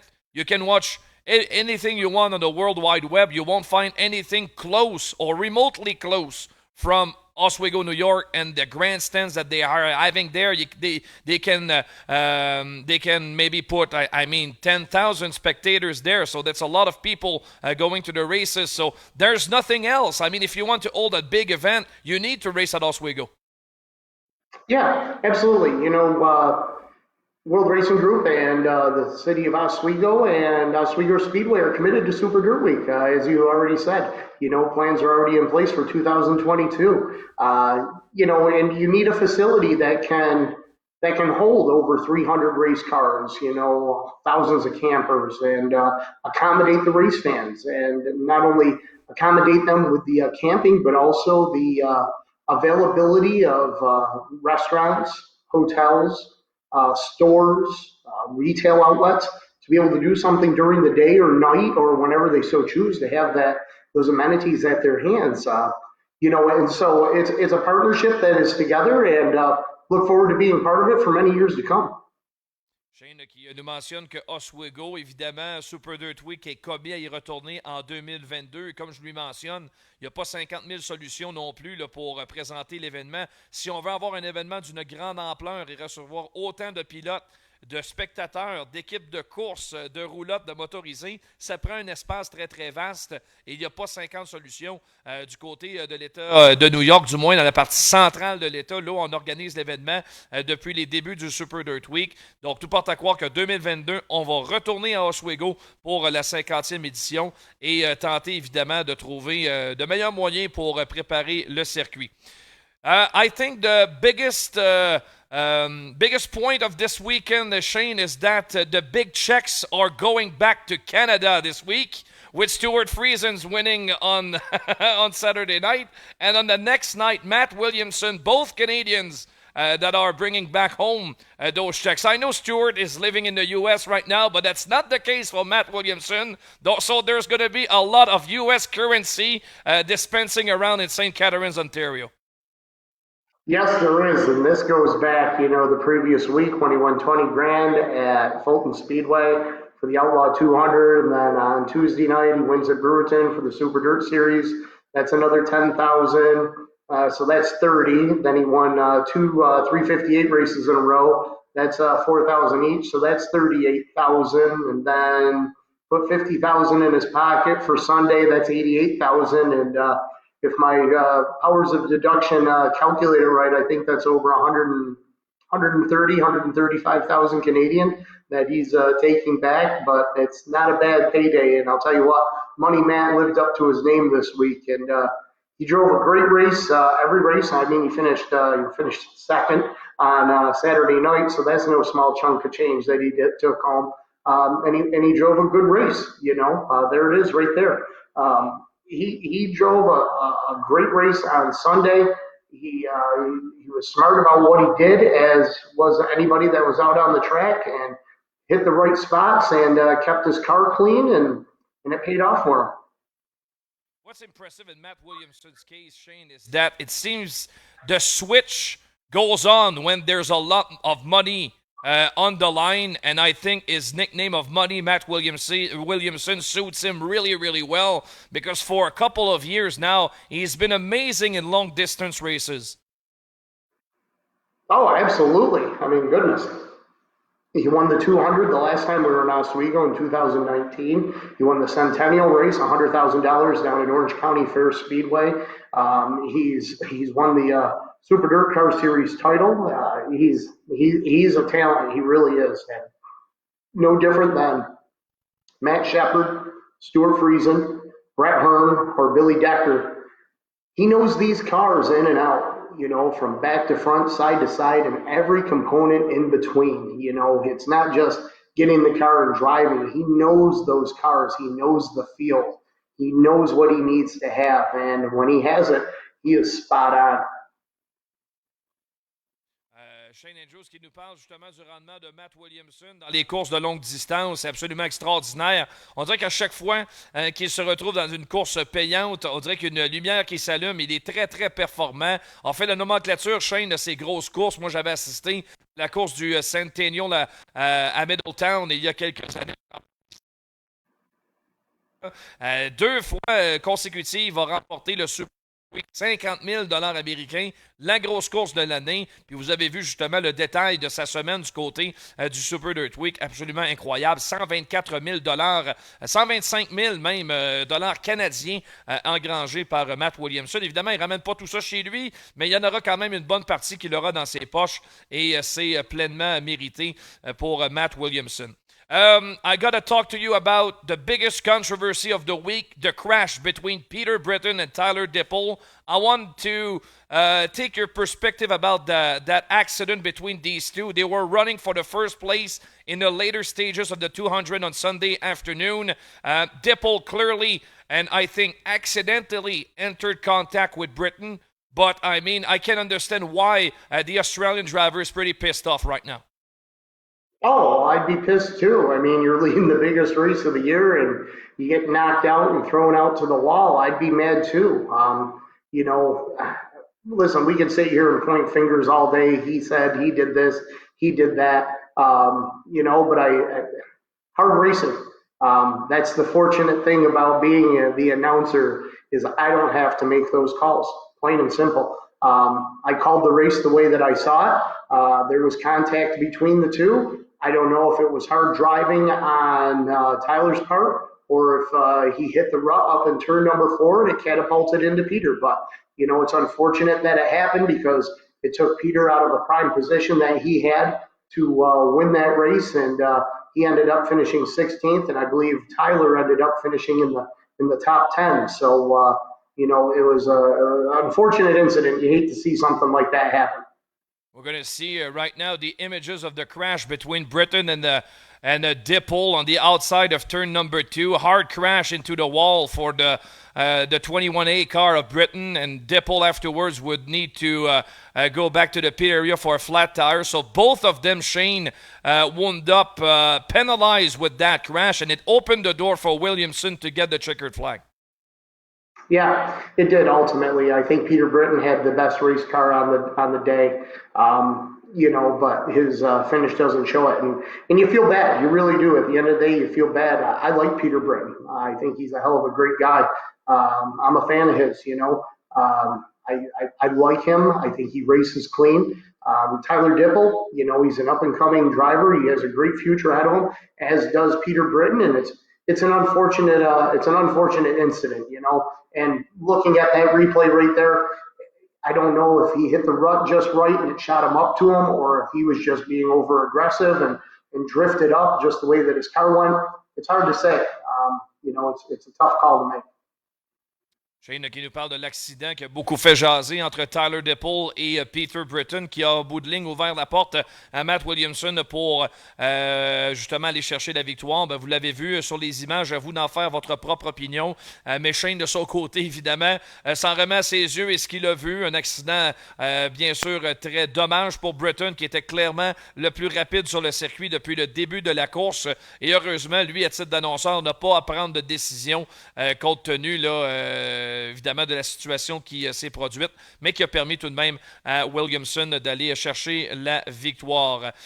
So Shane, what's on your plate now to end your season? There's a couple of big shows until the end of the year. There will be the World Finals in Charlotte in a couple of weeks. So what's on your plate? Is there anything else on your announcer's duties? No, I'm all done for the year with the exception of the World Finals down in Charlotte. 3 nights down there, November 4th, 5th, and 6th. Looking forward to getting back down there for that. For the next couple of weeks, I'm just going to take it easy, get some housework done, maybe catch a concert here, concert there, and watch a lot of football.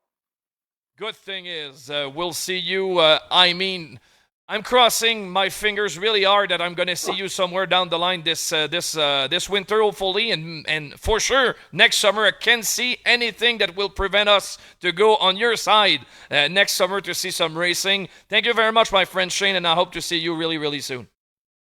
Anthony, thanks for having me on. Thank you very much for all you do. Look forward to seeing you. Stay safe in all your travels, okay, buddy? Bye-bye, my friend. Thank you very much once again. Goodbye. Bye. Shane Andrews, la voix de Dirt Car. Quelle voix extraordinaire. Quelle personne extraordinaire. Mon ami Shane Andrews, que vous retrouverez au micro lors du World Finals présenté à Charlotte les 4, 5 et 6 novembre prochains. Un événement auquel j'ai assisté à 3 reprises. Shane est tellement smart qu'il m'a même offert la chance de parler au micro en français un peu il y a quelques années. Extraordinaire. On fait une pause. Au retour, les amis Kevin Hébert et Kevin Lusignan viennent s'asseoir en ma compagnie sur notre plateau ici pour parler NASCAR et F1. Il y avait de l'action pas mal en fin de semaine.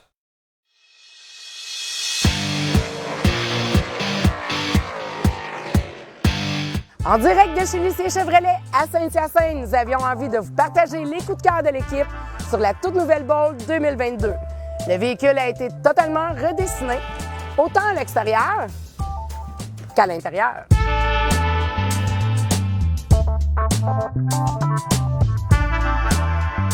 Passez nous voir en concession afin de continuer à la découvrir.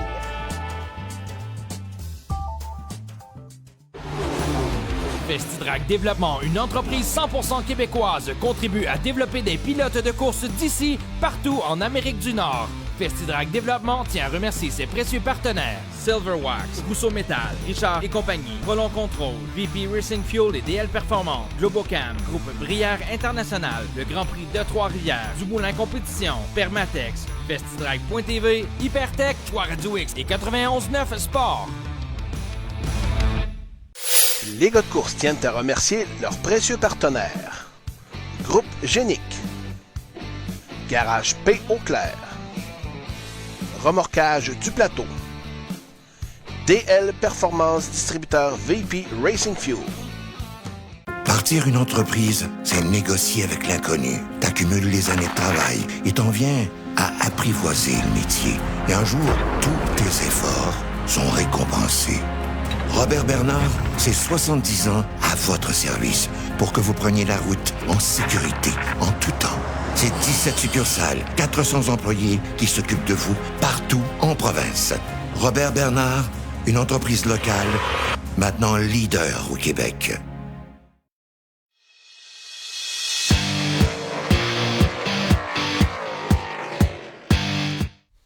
On va parler F1 et NASCAR au cours des prochaines minutes. Kevin Hébert et Kevin Lusignan. Salut les boys. Bonjour, bonjour. Salut Anthony. Grosse fin de semaine, hein, on n'a pas chômé. Yes, voilà.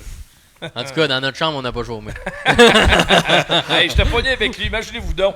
Pogné avec lui comme roommate samedi soir, là là. Non, je suis le contraire. Un Kevin ou un autre, c'est pareil. Non, c'est ça. Dans ses brûlés, m'a dit de quoi. Ça s'est couché assez vite. Hein. On a un peu de chambre et d'image assez rapidement. Commençons par la F1. Kevin, en fin de semaine, c'était la présentation du Grand Prix de Turquie. Et surprise, Valtteri Bottas qui va se chercher la victoire avec Mercedes. Oui, effectivement, ça a été un lot d'émotions pour Mercedes. Donc, Valtteri Bottas qui va chercher une victoire en Turquie après que Hamilton ait eu une pénalité de 10 positions au départ. Donc, on s'attendait à avoir encore là, une belle remontée de Lewis Hamilton, mais ça a été très difficile. En fait, il reste 6 Grands Prix, puis en ce moment, c'est pas Verstappen et Hamilton qui sont vraiment en plan pour les caméras. C'est Sergio Perez puis Valtteri Bottas. C'est vraiment eux qui vont faire la différence pour les prochains week-ends. Premièrement, Valtteri Bottas, qui cette semaine, pour ceux qui ne comprennent pas, a fait totalement la différence au niveau du championnat parce que grâce à lui, Verstappen n'a pas gagné 15 points, mais seulement 8. Donc, ça réduit moins l'écart là, entre Verstappen et Hamilton. La différence que Perez, lui, a amené chez Red Bull, c'est qu'il n'a pas laissé passer Hamilton comme Valtteri Bottas l'aurait fait avec Verstappen. Il l'a pas laissé le grand chemin tout ouvert. Puis, non, ça a été une guerre vraiment intense. Il n'a pas laissé passer Hamilton. Ça l'a fait en sorte qu'Hamilton s'est contenté d'une 5e position. N'a pas été capable d'aller chercher Charles Leclerc, qui lui connaissait une belle course. Donc, c'est vraiment sur eux que les spotlights sont en ce moment. Perez puis Bottas pourraient tout jouer. Oui, puis écoute, la fin de saison va être palpitante. C'est extrêmement serré. On a déjà vu des championnats déjà réglés avec 6 épreuves à faire. Là, c'est pas le cas du tout. Là, on va avoir une fin de saison palpitante. Oui, ça va se jouer jusqu'à la fin. Là. Actuellement, c'est Verstappen qui est en avant, mais Hamilton est très, très près. Vraiment, chaque programme, il y a quasiment des changements de championnat. C'est vraiment intense à voir. Ça va être du bonbon jusqu'à la fin de la saison. Bon, d'autres choses à noter là, dans ton œil d'analyste F1 en fin de semaine, Kevin, des choses là, qui ont accroché ton regard. Ben surtout, moi, la lutte que j'aime le plus suivre, c'est celle de Ferrari puis McLaren. Donc, en fin de semaine, c'était pas le week-end de McLaren, vraiment. On l'a arraché. Ricardo a eu de la difficulté pendant tout le week-end.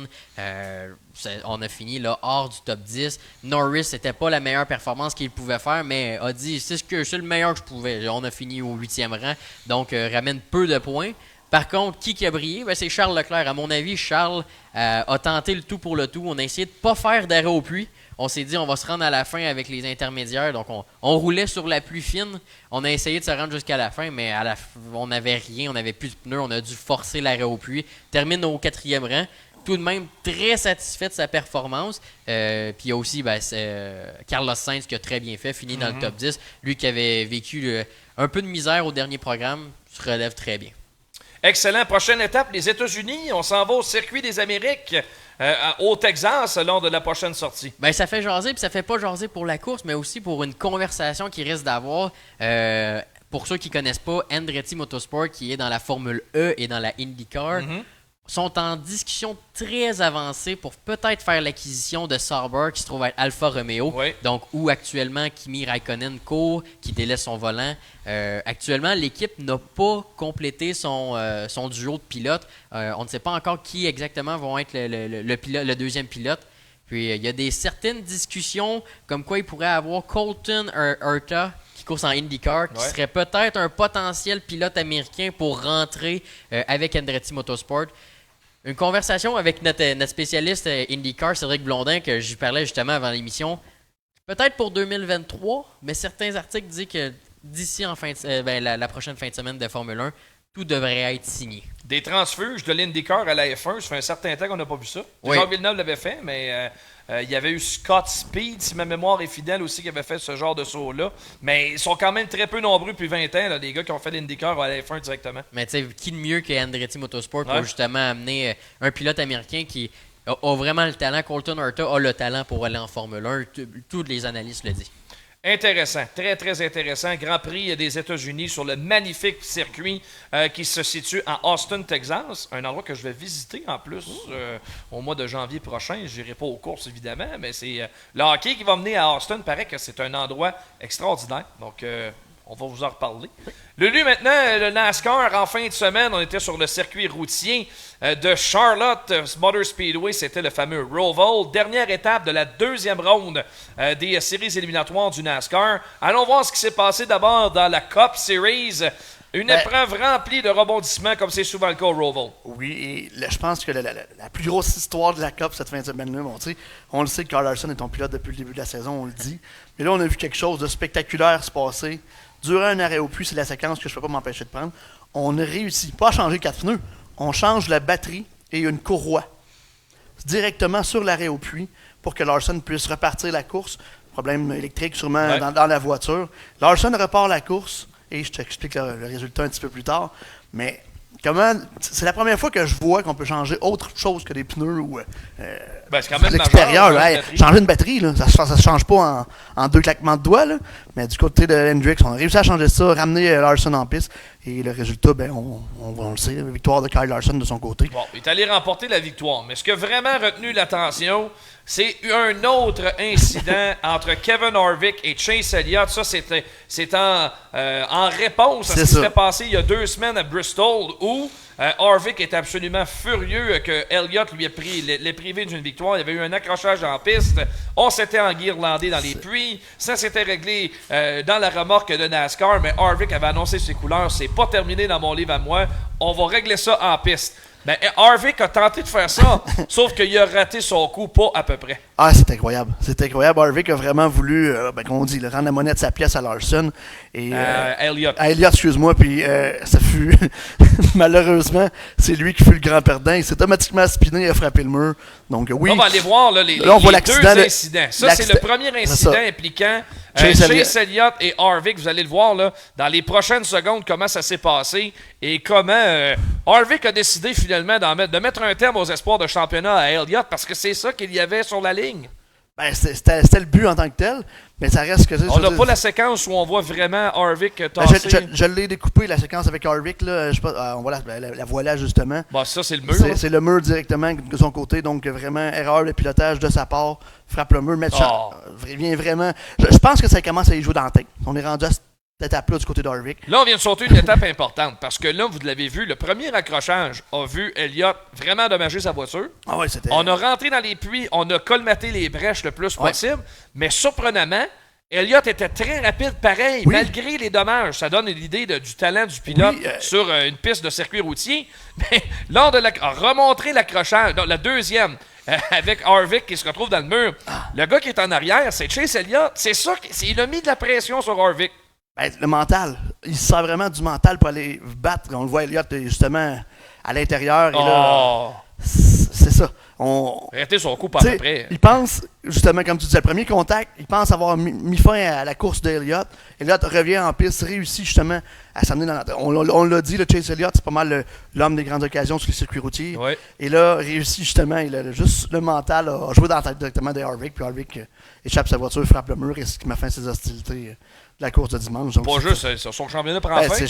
C'est terminé. Ça, il s'est éliminé lui-même de la C'est course. ça. Un gars que j'aime beaucoup, Kevin Harvick, mais là, ça n'a vraiment pas été une bonne saison. Une catastrophe du début à la fin, la saison du numéro 4 en Cup Series cette année. Intéressant de voir sur le podium deux noms qu'on n'a pas l'habitude de voir, Tyler Reddick et Chris Buescher, qui terminent 2e et 3e. Ouais, ben tu sais, c'est un petit peu ça. Le Roval étant un circuit plus routier, des fois tu vois des pilotes qui réussissent à bien conserver leur voiture, ce qui est arrivé de leur côté. Donc Reddick puis Buescher qui viennent terminer au 2e et 3e rang. C'est pas des pilotes qui ont, comme tu dis, on va pas souvent à l'avant-plan de leur côté, mais ça reste que on profite des malchances des autres, des Harvick et des Elliott de ce monde pour se hisser à l'avant-plan. Puis tu sais, c'est la relève. C'est des pilotes qui éventuellement vont devenir des têtes dominantes dans le NASCAR. Donc c'est ce qui est le plaisant du Roval. Puis depuis qu'on a rentré justement le Roval, je vous ai sorti un petit peu le classement ensuite. Depuis qu'on a rentré le Roval, ça vient donner un petit peu piquant justement à la chase. Puis c'est ce qui est plaisant là-dedans. Là, ça donne comme résultat que on est passé très proche chez Hendrick de perdre 3 pilotes du championnat en fin de semaine. C'est passé très très près de voir Elliott être sorti du championnat. Finalement, il réussit quand même à se lancer. C'est terminé pour Alex Bowman et William Byron. Alors vous voyez maintenant les principaux prétendants au championnat avec justement les 4 dernières épreuves à faire à la saison. On s'en va maintenant à la 3e ronde des éliminatoires. Oui, et justement, comme tu disais, c'est ça, on commence justement à sortir la crème remonte à la surface, ça va être de plus en plus dur. On voit dans le bubble Brad Keselowski qui est sur la limite, lui aussi. Eux, ils ont besoin de gagner. Lui, c'est ça prend des victoires à ce moment-là. Ouais. Et fait saillant de victoire intéressant, savais-tu que Kyle Larson, avec sa 7e victoire cette fin de semaine, c'est le premier pilote Hendricks depuis Jimmy Johnson en 2007 à venir chercher 7 victoires en 31 courses en carrière. Donc, c'est ce qui est le fun du côté d'Hendricks. On l'a dit en début de saison, c'était un guest qu'on prenait avec Larson. Ouais. Un guest qui est qui a rapporté jusqu'à présent. Mais là, ça va être la lutte avec Hamlin, je pense, pour le reste de la chase, parce que ces deux-là sont pas mal les deux pilotes qui prétendent au titre jusqu'à présent. Ouais. Pour l'instant, il y a toujours les Penske qui s'accrochent. C'est sûr. Ils n'ont pas fait de bruit de l'année. Keselowski, Logano sont encore là. Blaney aussi. Les trois de Penske sont dans la course au championnat. Donc, on verra pour la suite des choses en fin de semaine. Parlons également du côté de la série Xfinity. Très bonne performance pour Alex Labbé en fin de semaine. Il a roulé longuement parmi les 10 premiers. Il est en bonne position pour aller chercher un 2e top 10 cette année. Ben, même que dans la dernière séquence, chose que je suis allé vous chercher, sur la relance, sur l'overtime, le green white shaker, le vert blanc quadrillé, Labbé prend le départ en 6e place dans la ligne extérieure. Et ce qui arrive, c'est que, justement, la ligne intérieure est la partie qui accélère plus rapidement. Et cette situation-là fait en sorte que Labbé est comme pris, si on veut, à l'extérieur. Là, on voit les images de la victoire. Là, ça a été plus catastrophique en fin d'épreuve. Ouais. Mais c'est la séquence juste un petit peu avant ça. On voit vraiment, justement, Allmendinger prend le départ à l'intérieur, Labbé est à l'extérieur, malheureusement, dans la ligne de Cindric. Et on le sait, le Roval, la première courbe se fait directement vers la gauche. Et c'est ce qui arrive du côté de Labbé. Un autre fait saillant qui est intéressant, Ty Gibbs. Regardez la récupération de voiture. Et là! On retombe directement dedans, réussit à conserver la voiture. Hey, c'est spectaculaire. Là. Il est complètement dérapage. Complètement dérapage. On tourne les roues à gauche.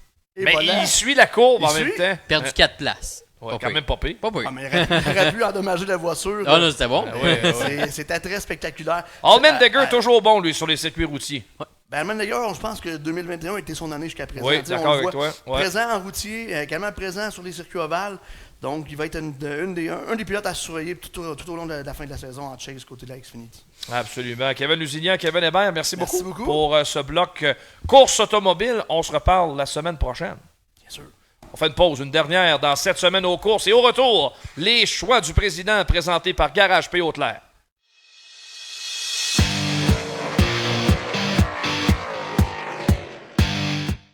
Festidrag.tv, votre émission de sport motorisé tous les lundis 20h à Télémac et sur la page Facebook de Festidrag. FestiDrag.tv, c'est un road trip nord-américain de sport motorisé. C'est aussi du stock car, de l'accélération, de la drift, du dirt, de la moto et les plus belles expositions d'auto en Amérique. Tous les lundis 20h à Télémac et sur la page Facebook de FestiDrag. FestiDrag.tv est présenté par Rousseau Metal, Silverwax, Prono Control et Choix Radio X. Vous êtes tanné de votre vieux bazou et vous voulez du changement? Richard Auto, c'est l'endroit idéal pour trouver votre nouvelle voiture.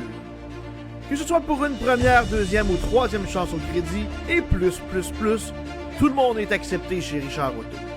En personne, au 625A Boulevard Lemire à Drummondville ou sur internet au richardauto.ca. Richard Auto, l'endroit idéal pour trouver votre voiture de rêve.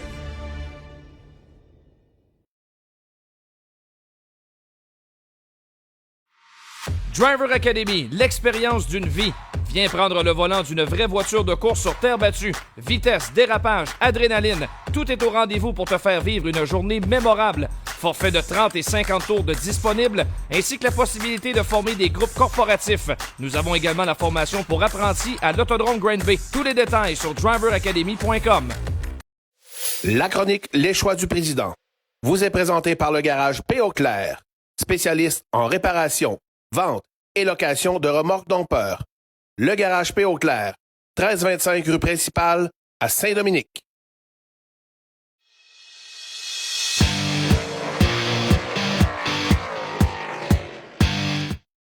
OK, on est de retour pour les choix du président Tommy Lavallée qui revient sur notre plateau. Tommy, commençons tout de suite en vous remontrant l'accident de la semaine. Tiens, Alex Terrien qui en prend toute qu'une en Lightning Sprint à Cornwall. Oui, l'accident de la semaine, moi, j'avais pas eu l'occasion de le voir. Évidemment, notre caméraman filmait vraiment ce qui se passait à l'avant du peloton avec Stéphane Saint-Laurent. Donc, l'accident est arrivé un peu plus à l'arrière. On ne l'a pas vu. Et c'est quelqu'un dans les fans, dans les stands, justement, dans les estrades qui a filmé ça. C'est tout un contact. Surtout là, lorsqu'il retombe par terre, il était très haut. Tu sais, on en a parlé en fin de semaine. On parlait de l'accident de Kevin Swindell du côté de Knoxville. C'était pas un gros accident, mais il est tombé directement sur le châssis. C'est ça qui l'avait blessé dans le dos. Ouais. Donc, Alex était quand même très chanceux dans sa malchance. Tout le monde l'a évité, c'est ça la bonne nouvelle. Surtout là. Oui, exact. On arrive à pleine vitesse, là, tout à l'heure dans le virage. Donc, plus de peur que de mal. Voiture complètement détruite. Michel Audy devra trouver une nouvelle voiture pour la saison prochaine. Ça, c'est certain. Il n'avait rien à faire pour ramener ce bolide-là en piste pour l'épreuve de dimanche. Le top 3, les choix du président. Dur d'ignorer Matt Williamson cette semaine. Oui, Matt Williamson, on en a parlé tantôt. Là. Quelle semaine il a connu. Ça a été difficile dans la série Super Dirt Car. On aurait aimé qu'il puisse se défendre un peu plus là, devant Matt Shepard. Il a eu plusieurs ennuis. De la difficulté avec la voiture 88, ça a été très long avant qu'il réussisse à faire quelque chose avec elle. Ouais. Mais vraiment, lorsque ça s'est mis à vraiment compter, il était là. Puis quelle semaine il l'a connu. Écoute, 125 000 canadiens. Rien de moins. Mettons qu'on dit 40%. Ouais, c'est ça. C'est à peu près ça d'habitude. Hein, les gars qui ont des rides aux États-Unis, à peu près 40% de la bourse. Comme un beau chèque, là.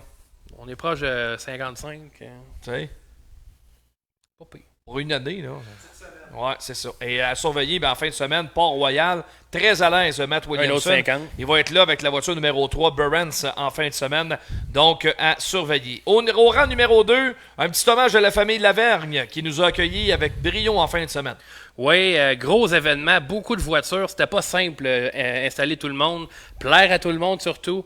Et je pense qu'il n'y a pas une série qui s'y ressort de la fin de semaine choquée là, par le traitement qu'on leur a donné. Tout le monde était vraiment satisfait. Les équipes, tout le monde était content. On a eu de très belles courses. Les spectateurs étaient au rendez-vous. On parlait avec Raymond Lavergne, justement, il était très satisfait. Je pense qu'on peut dire mission accomplie. On a travaillé très fort tout au long de la semaine avant. Il fallait voir Martin Bélanger et Raymond Lavergne à quel point il était fatigué le vendredi soir. Oui. Surtout soulagé. Là. Il y avait une journée de fête, on repartait. Mm-hmm. Donc, merci beaucoup Raymond là, qui a vraiment pris soin de nous aussi, là, qui est venu nous voir si on avait besoin de quelque chose. Martin Bélanger là, qui est venu faire des avant-courses avec nous. Donc, merci beaucoup à toute l'équipe du Cornwall Motor Speedway. Puis ils nous ont même nourris à la fin des veillées. Donc, Mini a mangé des saucisses. On connaît un autre qui en a mangé pas mal aussi. Cédric. Cédric. Ouais. Le gars du Saguenay aussi. Ouais. Hey, puis, by the way, Raymond, la bière était bonne. Merci pour la petite caisse à la fin de la soirée. Très, très apprécié. Puis à la fin, je pense que tu as tout à fait raison de le souligner. Le travail de toute l'équipe des gars de course en fin de semaine du côté de Cornwall. On a eu énormément de plaisir. Quelle ambiance on a eu. Et surtout, l'endroit de prédilection tout près de l'estrade. Il y a plein de gens qui sont venus nous voir. Puis c'est extraordinaire la fin de semaine qu'on a eu. C'est incroyable vous dire à quel point les gens sont venus nous voir justement compte tenu de l'endroit. On voit Martin, il a regardé les courses. Regardez son visage. Il était proche, lui. Nous, on était dans le camion. Puis, donc, oui, on a eu beaucoup de plaisir. Il y a beaucoup de gens qui sont venus nous voir, nous dire qu'ils aimaient ce qu'on faisait, posaient des questions.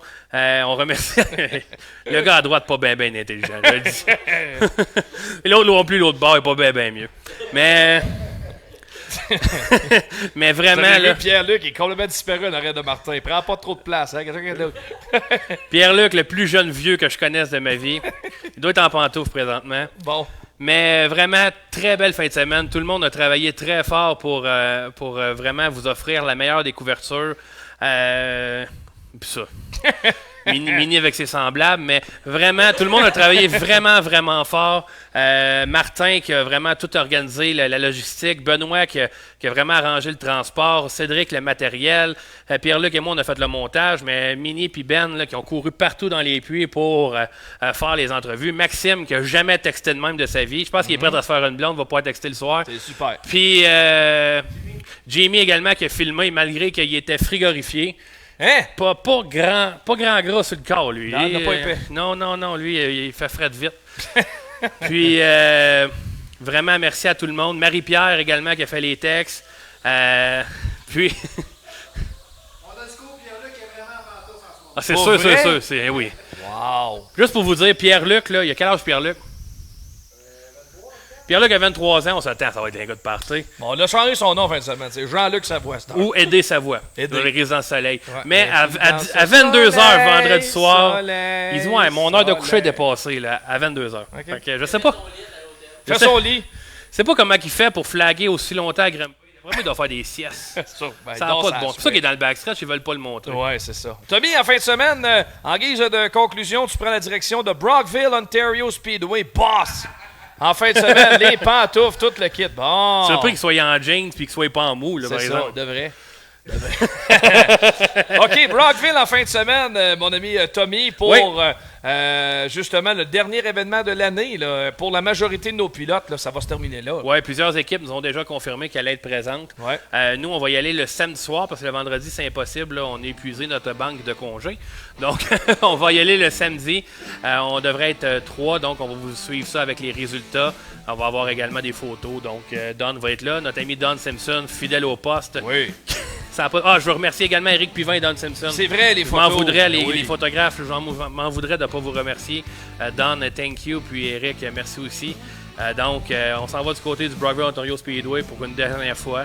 C'est un peu loin, c'est aller-retour quand même, mais on est habitué avec le hockey d'aller à Jonquière, donc c'est pas bien plus loin. Fait que, bien content d'aller là. C'est plate parce que la saison va se terminer.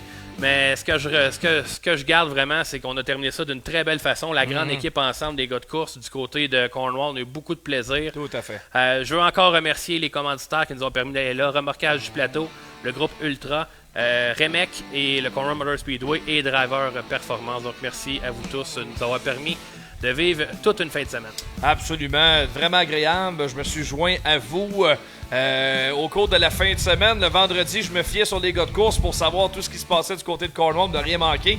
Puis quand je suis arrivé, j'avais eu la pression de Anthony est arrivé en VTT derrière Martin, de même, comme la princesse. Exact, c'est ça. Ça prend vraiment... Ça prend une entrée. C'est ça. Bonjour. La fanfare, exact. Hey, tout le monde, c'est terminé. On est brûlé, on s'en va se coucher. La semaine prochaine, on vous revient avec un autre tout nouveau menu pour cette semaine aux courses. On va revenir bien sûr sur toute l'actualité des courses, Brockville notamment. Il y aura de l'action également du côté de Port-Royal en modifier ces gros événements au cours de la fin de semaine. On va suivre ça pour vous, assurément. Et vous aurez évidemment plein d'entrevues, c'est certain, la semaine prochaine. On va travailler là-dessus au cours de la semaine. En mon nom, Anthony Marcotte, à celui de Tommy Lavallée, le président et toute l'équipe qui travaille à l'arrière-scène. Ça prend une équipe pour faire une émission comme ça. Il n'y a pas de cachette. Si on n'a pas toute une équipe qui se tient très unie, c'est impossible de rendre le rendu que vous voyez justement toutes les semaines. Merci d'être là. Merci de votre fidélité. Et on se retrouve la semaine prochaine. Bye bye.